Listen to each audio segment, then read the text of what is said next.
Fire Emblem. Sweet, sweet Fire Emblem. I always hated it! Top 10 things I hate about Fire Emblem, Part 2, let's go. Not like this. Number 5. Overpriced DLC. I'm not opposed to DLC. I actually like it where it makes sense and when it can add a little bit more to a game. Perhaps by diving a little bit deeper in certain areas for those of us that are interested in that sort of thing. Or those of us that just really love the game that it slapped onto and want more.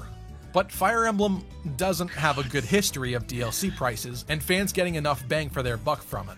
Echoes is easily the worst example of this trend, clocking in at a whopping $45 worth of DLC with its season pass. The base game itself retailed for $40. That means the price of the DLC is straight up more than the price of the original game. That's kinda ludicrous. And while you can buy individual packs of DLC to pick the specific bits of extra content that you want, they're still all overpriced for the little amount of content you actually do get. For the base game, well, you get an entire game's worth of content for $40, but don't expect to get anything even close to that level of extra content here for $45. Don't get me wrong, you don't need this content in order to enjoy the game. The base game is great. This isn't a case of entire chunks of the game being locked behind a paywall either. This extra content feels extra, it's frivolous. You got your bonus Fire Emblem Cypher card game characters you can get as tie-ins, and glitzy baubles like EXP and gold dungeons if you want to cheese the game with infinite money and experience. All extra stuff that has no merit in actually being in the real game, except for maybe the prequel chapters. But those aren't that extensive anyway, and don't really have a clean place to fit anywhere within the game's plot. So that's all the good part about it. If you want this extra stuff, if you think it's cool, it's here. But the base game itself is amazing enough and absolutely worth the $40. This, not for $45. It does seem like Intelligent Systems learned their lesson from Echoes though, as with Fire Emblem Three Houses, the cost for the entire DLC Season Pass was significantly cheaper at $25, with the base game, like most Switch titles, clocked in at $60. Much better. But once again, I do have some complaints with the actual content being offered up here. For Three Houses, they opted to split the DLC content into 4 waves. Wave 1 of the DLC was a single outfit for Byleth. What? Does that even constitute being called a wave? That's it? Wave 2 was a bit better, providing some new clothes and equipables for everyone and some extra challenges, but still relatively light here too. Wave 3 added additional quests, a new playable character in Anna, new facilities around the monastery, extra costumes, and so on, which is definitely much more like it, but still relatively light. Ultimately, Wave 4 was where the real meat was located. Abyss Mode, also known as the Cindered Shadows side story, was a brand new side story option that granted the player basically a small spin-off New House route, which featured 7 chapters of a new story and some pretty interesting and rather engaging challenge maps. It allowed for several new characters to become unlockable in the main game throughout your playthroughs, as well as some new DLC classes and so on. This was a cool addition, and I love how they worked the progression of this side story into the main game with its unlockables. However, I think most of us wish that there was just a little bit more here in this DLC offering. I like Cindered Shadows for what it is, but it's still relatively short and doesn't fix some of the rushed holes we have in certain areas of the main game. As it stands, while it can be a fun distraction, I don't see myself returning to play this mode for quite a long time, now that I've beaten it. In some ways, it failed to live up to the mysterious hype that the name Abyss Mode entailed. And while there's definitely a lot to like here, I still do wish we'd gotten a bit more from it. I don't regret my $25 purchase, but attached to a great game like Three Houses, I do think we could have gotten some more creativity from it. I wouldn't even mind a second round of DLC to keep the game fresh, if they could scrounge up enough for another wave. Number 4. Lack of map objective and enemy variety. Sometimes throughout your Fire Emblem experience, you might have brief glimpses of interesting scenarios where instead of the typical eliminate all the bad guys romp, you actually have other objectives on the battlefield that you find yourself on. You're forced to train up your characters while also being concerned about a completely separate and different task at the same time. Some of my best and most memorable experiences playing Fire Emblem were times where I had to survive through countless turns, defending from an onslaught of enemies from all sides, make it to a certain place on the map in time, or accomplish a completely different objective other than kill every last one of them and rout the enemy, beat the boss, or seize the throne. In my opinion, these creative drips of map design elevate the gameplay to an entirely new level, beyond the minutia of conquering battlefields and terminating everyone in sight. Though I do like Awakening, it is hands down one of the worst offenders in this regard, with an incredible borderline lazy emphasis on route maps. Imagine having to actually scrap with the Risen and try to escape the burning forest in the beginning before you get caught in the flames. That would have been sick. As much as people loathe Fog of War maps, at the very least these types of concepts add one more layer of depth to the standard strategic narrative, and keeps the player engaged with various different kinds of scenarios and challenges that they have to navigate their way through. I also find myself wishing there was more enemy variety in most of the games too. While beating up enemy soldiers is fine, I still very often think back fondly on the likes of Fire Emblem Sacred Stones or Gaiden and Echoes, where monsters roam freely and provide different battle experiences, which ultimately provide a variety of different enemy types and individual quirks and abilities that the player has to play around. Path of Radiance and Radiant Dawn get some extra spice from the Laguz enemies, so that's always a fun flavor added in, but I definitely find exploring ruins like the Lagdo ruins and Sacred Stones one of the more unique kinds of Fire Emblem experiences. You just don't get to do stuff like that very often. Newer games have sort of kept the monster motif in a sense, but to a much lesser and more disappointing degree. Awakening featured the Entombed and the Risen, though it didn't emphasize them all too much, save from grinding and having some generic zombie soldier enemies. It was definitely cool to see and quite fun to face off against, but the enemies could have had more mechanics or variety to them. Then there's stuff like in Fates, where they hugely surprised me by triumphantly displaying a big monster right in the trailer. Seeing this golem with a Mouth of Truth inspired faceplate was incredibly intriguing and very thought-provoking as to what it would mean in the grand scheme of the story. The Mouth of Truth, or Bocca della Verità, is a marble mask from Rome, likely depicting the sea titan god Oceanus, that may have been a drain or manhole cover from a temple. This attention to detail and the decision to make this into an enemy monster type is such a perfect inclusion and so creative to add to a game where one of the two armies' influences is Greco-Roman. However, they don't do too much with these guys. And these and the Faceless are pretty much all you get with this one. Maybe it's just me, but teasing them the way that they did in the trailer so epically, and then just having them be a tiny part of the game, disappointed me thoroughly. The Faceless aren't much better. These do have a bit more story relevance, as they're created by the Norians to be able to pass through the Hoshidan barrier, and we do get some backstory about them being the creation of dark magic and likely twisted magical experiments, but unfortunately they always look pretty much exactly the same, and once again they don't really add anything here. Just weird Easter eggs. Another disappointment. Three Houses, though, did a much better job with its monsters, golems, and demonic beasts, and their inclusion into the main story and game mechanics, so I'll give that one a pass. Number 3. Tropey stories. Once again, the storytelling is not the reason why most people play Fire Emblem.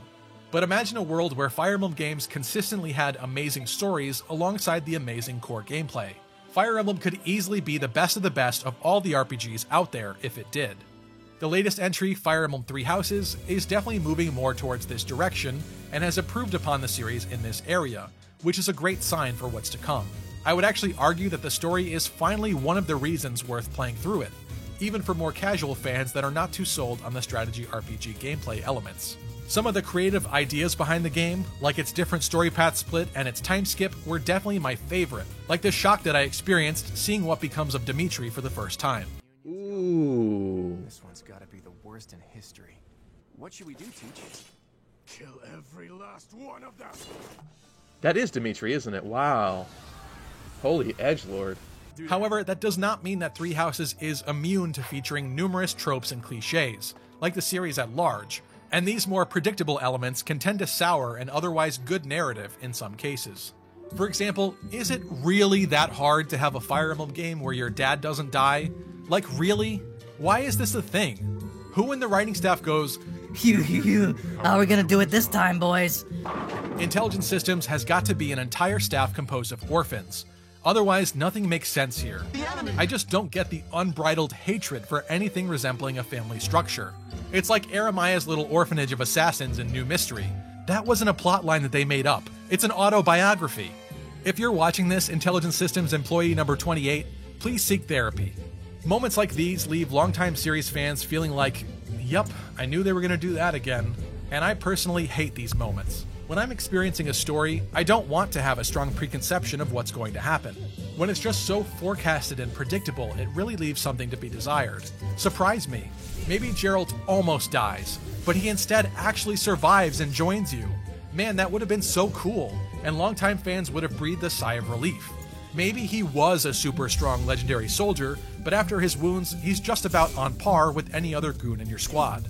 Lord knows we can't handle another Seth situation. Three Houses did a lot to repaint the canvas of Fire Emblem, by setting the game within a church-controlled monastery with an officer's academy, and making you the teacher of the students, developing them as you wish and leading them into battle.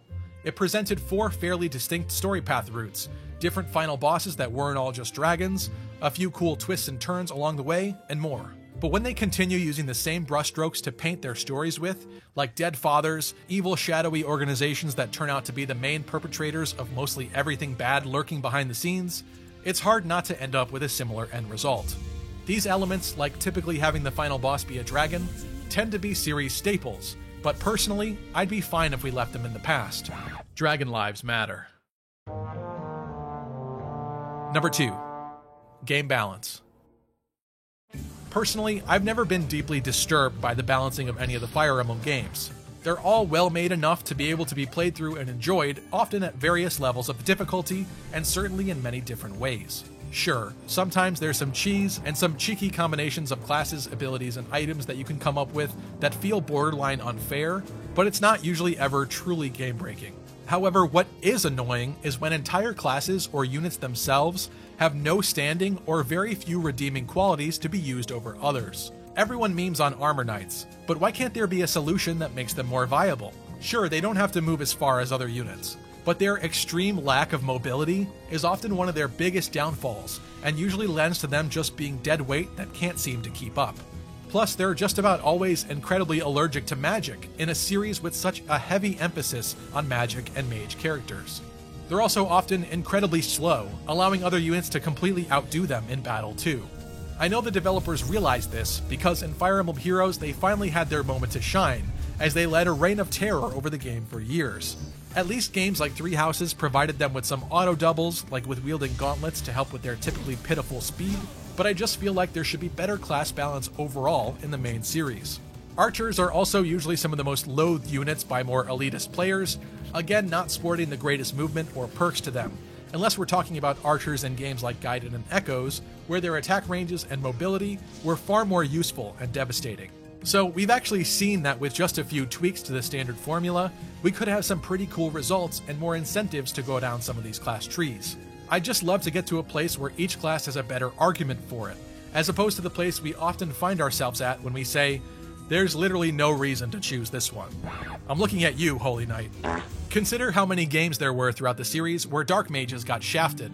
Heck, there's even some games where you don't get any Dark Mages at all, or have to reclass someone into the Dark Mage class where there's not even that much incentive to do so.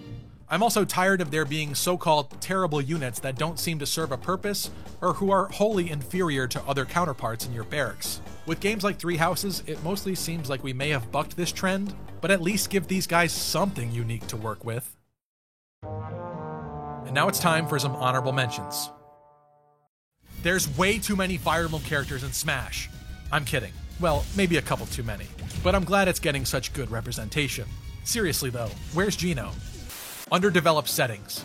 When we were shown our first glimpse of Fire Emblem Fates, I was ecstatic seeing the Greco-Roman influences of the Norian characters, and elated to see the traditional Japanese inspiration behind the Hoshidens. But you know what Fates didn't even bother to do? Tell us the name of the continent that this struggle is taking place in. That might seem like a small nitpick, but this lack of attention to detail isn't only present there. It's present all throughout Fates, as you're never truly able to develop a sense of the world that you're in, the people, the cultures, and how they actually live and might interact. It's honestly heartbreaking to have seen them dream up these really cool designs and time period inspirations, and then completely fumble the ball in executing the world. They even had a manga writer work on this one. But I suppose you could argue that even the traditional Fire Emblem settings don't feel completely developed. Character portraits. Character portraits should reflect class changes. If a character has made their way through puberty over the course of a playthrough, through sheer painstaking training, like earning each and every stat up, upgrade, and class change, and they've now, like a caterpillar, undergone their metamorphic transformation into a beautiful bloodied assassin capable of killing entire nations of enemies, then they shouldn't still look like the drooling 12-year-old they were when they first stumbled their way into the army. Just saying. What have I hit her? Yu-Gi-Oh! Length descriptions. Fire Emblem Heroes is definitely the crux of this problem, and has showcased exactly how bad it could be for the main games if they continue down this route. Thankfully, it isn't usually anywhere near this bad. However, with the extensive effects and descriptions of a lot of the more powerful skills and numerous and complicated layered systems for the player to have to mentally keep track of, in terms of how units are placed and how individual units interact with others, knowing how to play the game can sometimes feel like it's becoming the job of a full-time scholar. Except now I've been feeling like a scholar with Alzheimer's, constantly reading and rereading skill descriptions and unit kits, and trying to math out exactly what will happen through my moves.